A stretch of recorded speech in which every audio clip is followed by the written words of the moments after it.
goes by. So, in today's video, I want to answer the question, is Sea of Thieves dying? Now, I'm going to premise this by saying this is all my opinion.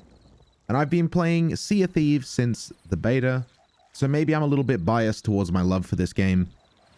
But hopefully, you guys get a different perspective of whether or not this game's dying.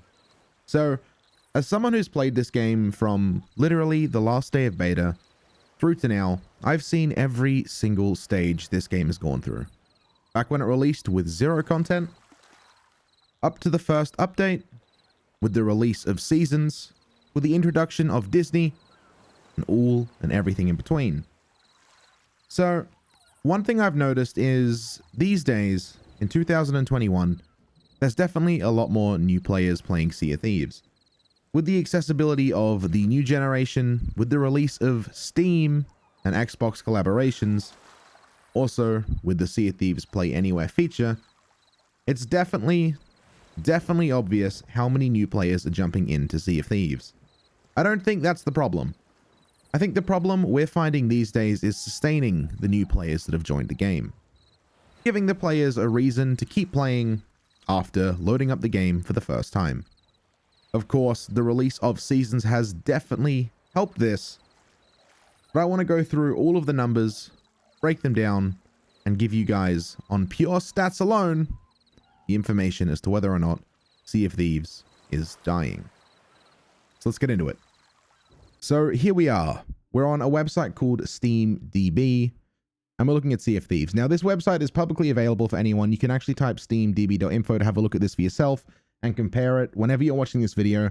Say if you're watching this video in 2022, you can compare it to what it was like in October of 2021.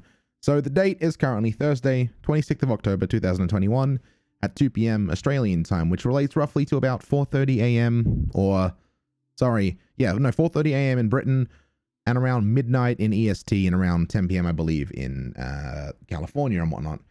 So as of now, we can see the current players on Steam in Sea of Thieves is 4,739. The all-time peak for the last 24 hours is 10,000, and the all-time peak of the game was 17 months ago at 66,000. If we scroll down a little bit, you can see the daily chart system of how many people have been playing over the last week. I don't think that's something that's going to be interesting. We don't want to look at that.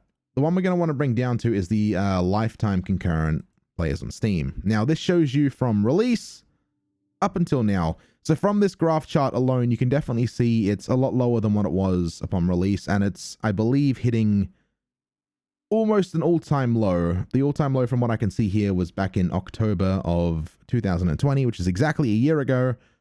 We're not there yet. We're definitely on that downhill spiral. Now, the important things to point out here is, we'll notice over time, you know, people have come and gone. You'll see here was the release of Steam. A lot of people played it. Around here was around Christmas time, where a bunch of new people got the game and started playing it. Up here, we've got Seasons release. Of course, we got the big Disney release with Jack Sparrow, and we've got the newest season release here. As previously mentioned, you know, the issue isn't getting new players, right? We'll see a spike of players, which, you know, undoubtedly is going to have newer players in there too. It's not going to be just the same returning players. There's going to be newer players there as well. The issue we're seeing with these stats alone is trying to keep the players interested.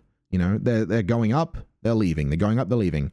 If we bring it down a little bit to the monthly breakdown, okay, you can see in the last 30 days, they're currently down a 41% gain. So essentially 41% of the people that were playing back in September have now stopped playing. Where if you see August, 52% of the players that stopped playing was counteracted by 37% of players that are now playing. The big spike we're going to look at is around April here, where we had a 109% increase of players. From then it went down 5%, re-peaked again at 42%, went down, went down, went up, went down. On a whole, right, at least from April of this year, if we tally all those numbers together, we can see that Sea of Thieves is definitely on a bit of a downhill spiral, at least for Steam.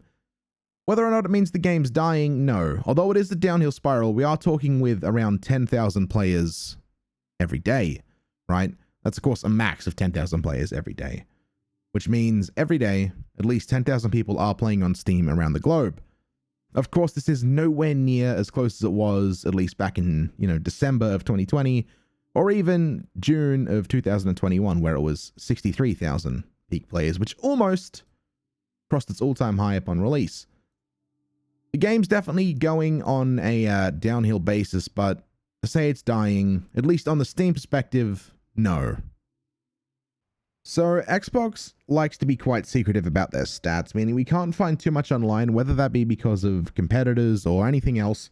We're going to have to go into Sea of Thieves to work out whether or not we can find out any information about the player base and if it's dying or not.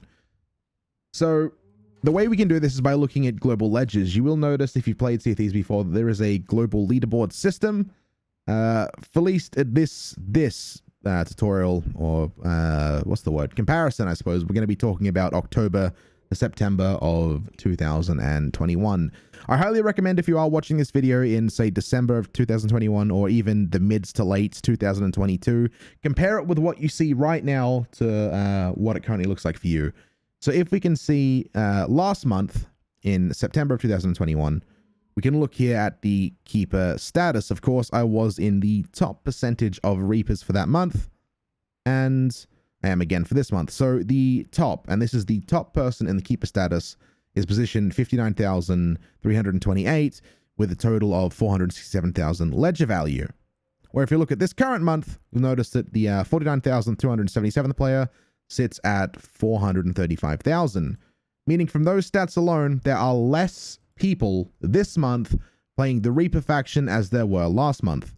Of course, this does change with emissary to emissary, but from at least the Reaper standpoint alone, you can see there are a lot less people playing. So at least for me, right, looking at these stats, the big question that's left on my mind is how come we're seeing the numbers in the red? Why are less people coming back to Sea of Thieves, and why is the player base slowly dwindling?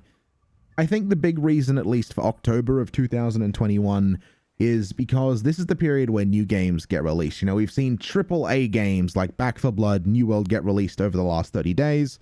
And moving forward, we're going to see the new Forza get released, which is an Xbox independent title, which of course is going to bring the player base down again for Sea of Thieves. And quite naturally, I can assume in December of 2021, we're going to see the player base shoot back up. Overall, this game's going to follow the trends that it followed last year, but it's definitely going to have a smaller concurrent player base than it did last year. The answer in conclusion, the game is definitely falling off. It's not dying, but it's definitely not growing. Unless Sea of Thieves find a way to bring back sustainable players, and they do something that brings people back to the game to play for longer. Unfortunately, I think in about 5 to 6 years' time, we're going to see that Sea of Thieves is going to have that small of a player base. You're not going to be able to find a populated server anymore. Hopefully that answers your question. This could change in a month's time, 2 months' time, depending on what Rare decide to do. But at least as of October of 2021, we're going to be okay for a while. There's definitely not enough people playing, as comparatively to there was this time last year. But we're going to be okay. It's not dead yet. Okay, funny thing I noticed after editing this video, almost useless information, but I think it was important to note that in October of 2021 again, this game was the 78th most sold game on Steam. So I think moving forward, most of the players we're going to find are going to be from Xbox, not from Steam. I don't know if that means anything, but that's what I found out. Enjoy your day. Thanks for watching.